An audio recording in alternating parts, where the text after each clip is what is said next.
अस्सलाम वालेकुम व्यूअर्स, उम्मीद है आप सब खैरियत से होंगे। आज का हमारा उन्वान है उर्दू ग्रामर में छोटे भाई के नाम ख़त। अच्छी सोहबत इख्तियार करने के लिए नसीहत। 20 हाउसिंग सोसाइटी लाहौर, 21 जनवरी 2024।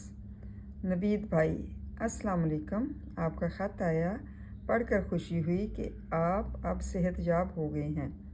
अब्बू जान का मकतूब भी मौसूल हुआ कि नवीद को तालीमी एहतियात की ज़रूरत है, जिसका मतलब ये है कि आप दिल लगा कर पढ़ने लिखते नहीं हैं और ऐसे दोस्त पैदा कर रखे हैं जो शरीफ कम और बाहर फिरने वाले ज़्यादा हैं।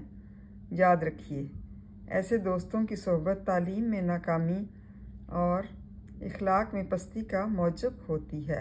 अपने आप को संभालो, मेहनत करो और पाकीज़ा इखलाक सीखो। मुझे उम्मीद है कि आइंदा ऐसी शिकायत नहीं आएगी। ज़्यादा दुआ, आपका भाई खुर्रम।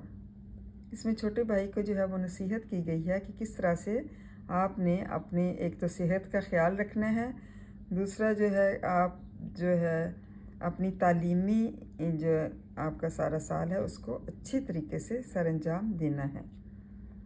तो अबू जान का मकतूब भी मौसूल हुआ कि आप दिल लगा कर पढ़ते लिखते नहीं हैं और ऐसे दोस्त पैदा कर रखे हैं जो मतलब फिरते रहते हैं और अच्छे नहीं हैं, शरीफ कम हैं। याद रखिए, ऐसे दोस्तों की जो सोहबत होती है वो इंसान को नुकसान पहुंचाती है और तालीम में नाकामी का और इखलाक में पस्ती का मतलब इखलाक भी कम होता जाता है और तालीम में भी नाकामी होती है। इसलिए अपने आप को संभालो, मेहनत करो और अच्छे इखलाक से हर एक के साथ पेश आओ। मुझे उम्मीद है कि आइंदा ऐसी शिकायत नहीं आएगी। ज़्यादा दुआ, आपका भाई खुर्रम। मतलब उम्मीद है आपको इस